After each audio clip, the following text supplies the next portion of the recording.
Halo semua, kalau kita baca sejarah, tentunya kita pernah mendengar peristiwa dibantainya 6 juta warga sipil Yahudi di Eropa pada tahun 1941 sampai 1945. Kita juga sering mendengar bahwa peristiwa yang disebut Holocaust itu dilakukan oleh Nazi Jerman yang dipimpin oleh Adolf Hitler. Tetapi pada video ini, saya ingin memperlihatkan bukti kepada teman-teman bahwa pembantaian keji atau genosida yang dilakukan terhadap jutaan warga sipil yang kebanyakan adalah wanita dan anak-anak Yahudi itu sebenarnya dipimpin oleh negara Palestina. Jadi, simak video ini sampai selesai ya.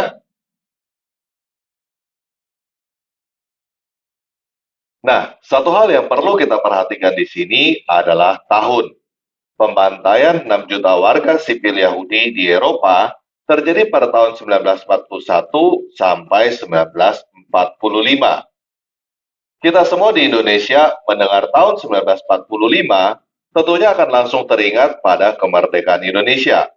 Kita merdeka setelah Jerman kalah perang dan Jepang dibom oleh Amerika Serikat. Tetapi, apa yang terjadi sebelum tahun 1941?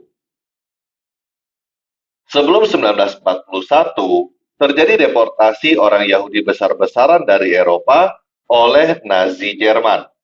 Mereka bukan dibantai, tetapi diusir dari Eropa oleh Nazi Jerman. Pertanyaannya adalah, kemana orang-orang Yahudi itu pergi? Jawabannya adalah mereka pergi ke daerah yang berada di dalam kekuasaan Inggris, yang pada saat itu disebut British Mandate atau Mandat Inggris, dan sekarang kita sebut sebagai Israel dan Palestina. Banyak orang Arab yang tinggal di daerah Mandat Inggris itu tidak suka dengan orang Yahudi. Salah satunya bernama Muhammad Amin al-Husaini. Ya, ini ya fotonya ya. Muhammad Amin al-Husaini. Husaini adalah seorang Arab yang lahir di Yerusalem sekitar tahun 1895. Pada masa itu masih ada yang namanya Kesultanan Ottoman. Ottoman yang menjadi antek Jerman di blok poros pada Perang Dunia Pertama akhirnya hancur dan daerah bekas jajahan Ottoman diambil alih oleh Inggris dan Perancis. Pada tahun 1921, pemerintah Inggris menunjuk Al-Husaini sebagai Mufti Agung Yerusalem. Pada saat itu, Yerusalem ada di dalam daerah mandat Inggris. Tetapi karena Al-Husaini ini memang adalah seorang pembuat onar, dia menghasut orang-orang Arab untuk memberontak terhadap Inggris pada tahun 1936 sampai 1937. Pemberontakan Arab ini tentunya gagal, dan Husaini kabur dari mandat Inggris pada tahun 1937 karena takut ditangkap. Husaini kabur ke Lebanon, Irak, lalu ke Jerman. Pada tahun 1941, Husaini bertemu Hitler dan Ribbentrop. Hitler yang rasis itu berkenan kepada Husaini karena dia mempunyai kulit pucat, rambut pirang, dan mata biru. Husaini meyakinkan Hitler bahwa orang-orang Arab adalah sahabat Jerman karena mereka memiliki musuh yang sama, yaitu Inggris dan Yahudi.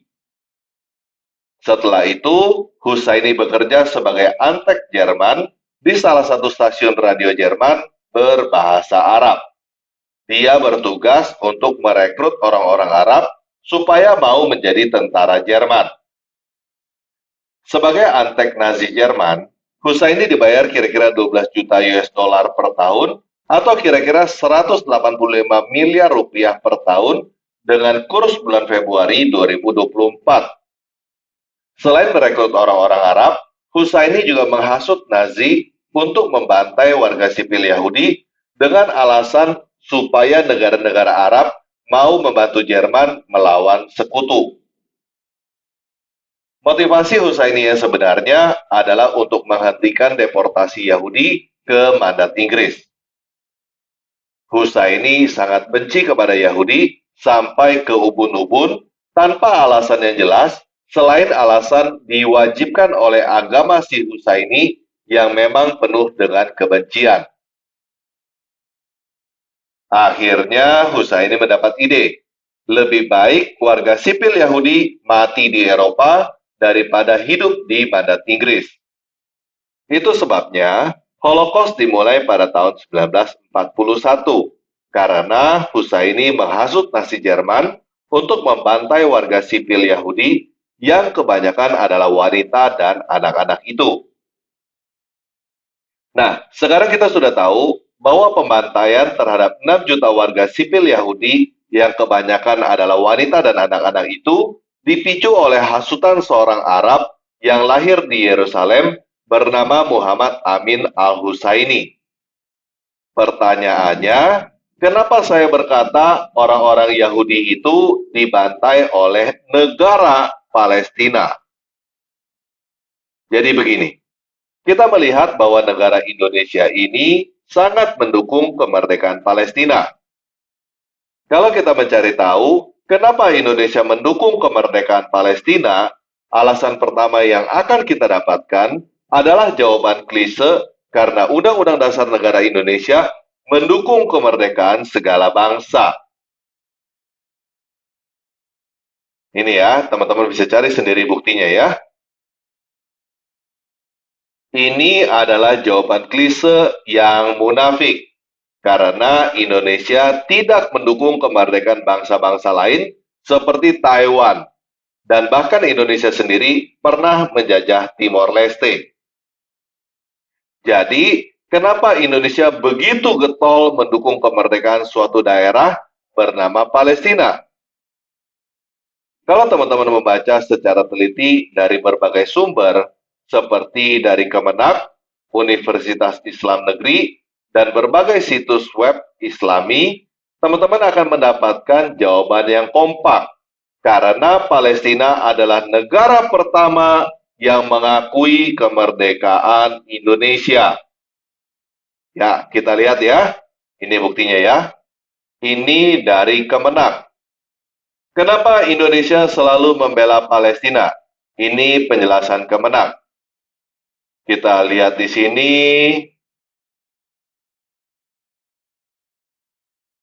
Di sini tertulis, Menak juga mengingatkan bahwa Palestina memberikan dukungan atas kemerdekaan Indonesia, tepatnya 4 September 1944.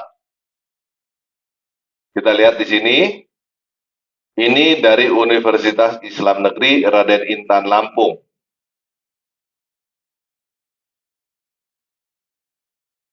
Ya, di sini dikatakan, selain faktor teologis, Indonesia dengan Palestina juga memiliki historis yang sangat kuat. Setidaknya pada tanggal 6 September tahun 1944 menjadi momen yang penting bagi Palestina dan Indonesia. Saat itu, Palestina secara de facto mengakui Indonesia sebagai negara merdeka. Dalam catatan sejarah, bahwa Palestina merupakan bangsa terdepan yang mengakui kemerdekaan Indonesia. Saat itu, Indonesia tengah dalam kondisi yang membutuhkan dukungan negara internasional untuk mendukung perjuangan kemerdekaan Indonesia. Palestina kemudian menjadi salah satu negara yang mengakui kemerdekaan Indonesia, termasuk seorang mufti Palestina yang bernama Muhammad Amin al-Husaini. Ya, ini dari Rumah Zakat ya. Di sini di poin kelima, negara pertama yang mengakui Indonesia merdeka. Pada tanggal 6 September 1944, Palestina mengakui kemerdekaan Indonesia secara de facto. Ini adalah sebuah momen penting dalam sejarah kedua negara. Pengakuan ini disampaikan kepada dunia oleh seorang mufti besar Palestina bernama Syekh Muhammad Amin al-Husaini. Sehingga momen pengakuan ini memperkuat hubungan historis antara Palestina dan Indonesia serta memberikan dukungan moral bagi perjuangan kemerdekaan Indonesia. Ya, jadi jelas ya. Tiga-tiganya kompak berkata bahwa Palestina adalah negara pertama yang mengakui kemerdekaan Indonesia. Hanya dengan sebuah pernyataan, Palestina adalah negara pertama yang mengakui kemerdekaan Indonesia, seluruh warga negara Indonesia seperti punya semacam hutang budi sampai 7 turunan kepada Palestina yang harus dibayar sampai Palestina merdeka.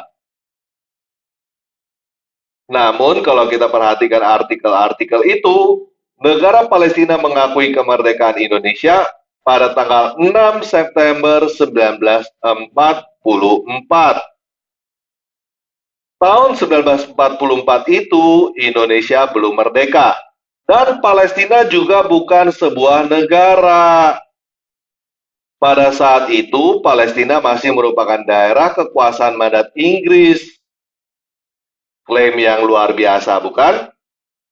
Bagaimana bisa Palestina yang belum menjadi negara diklaim sebagai negara pertama yang mengakui kemerdekaan Indonesia? Kalau teman-teman baca lebih lanjut, jawabannya adalah seseorang yang bernama Muhammad Amin Al-Husaini di sebuah stasiun radio yang memberikan selamat atas janji Jepang memberikan kemerdekaan bagi Indonesia. Ucapan selamat dari seorang Muhammad Amin Al-Husaini di radio itulah yang disebut-sebut sebagai negara pertama yang mengakui kemerdekaan Indonesia. Ya, itu adalah Muhammad Amin Al-Husaini yang sama dengan Muhammad Amin Al-Husaini yang bekerja di stasiun radio Jerman sebagai antek Jerman yang merekrut orang-orang Arab sebagai tentara Jerman dan menghasut Hitler untuk membantai warga sipil Yahudi di Eropa. Ketika Husaini ini memberikan selamat kepada Indonesia atas janji Jepang pada tahun 1944, status dia adalah antek Jerman yang bekerja di stasiun radio Jerman. Jadi sebenarnya kalau kita mau jujur, seharusnya kita berkata Jerman adalah negara pertama yang mengakui kemerdekaan Indonesia, bukan Palestina. Tetapi seperti yang kita lihat di berbagai situs Islami Indonesia, mulai dari situs Islam biasa, situs universitas, sampai situs pemerintah, semuanya memutarbalikan fakta dengan berkata bahwa ucapan seorang antek Jerman itu adalah pengakuan negara Palestina atas kemerdekaan Indonesia. Satu orang antek Jerman keturunan Arab yang lahir di Yerusalem bernama Muhammad Amin Al-Husaini ini diklaim sebagai negara oleh banyak orang Islam di Indonesia. Jadi, dengan standar klaim yang sama, satu orang Muhammad Amin Al-Husaini dianggap sebagai negara Palestina. Saya berkata bahwa pembantaian keji atas 6 juta warga sipil Yahudi yang kebanyakan adalah wanita dan anak-anak yang terjadi di Eropa itu sebenarnya dipimpin oleh negara Palestina. Dengan kata lain, negara Palestina bertanggung jawab atas kematian 6 juta warga sipil Yahudi yang tidak bersalah. Nah, kalau teman-teman sadar bahwa berkata negara Palestina bertanggung jawab atas Holocaust adalah sesuatu yang absurd, sesuatu yang konyol, tidak jelas dan tidak masuk akal, itu persis yang ingin saya sampaikan mengenai klaim bahwa Palestina adalah negara pertama yang mengakui kemerdekaan Indonesia, yang dijadikan alasan kenapa Indonesia harus membantu kemerdekaan Palestina.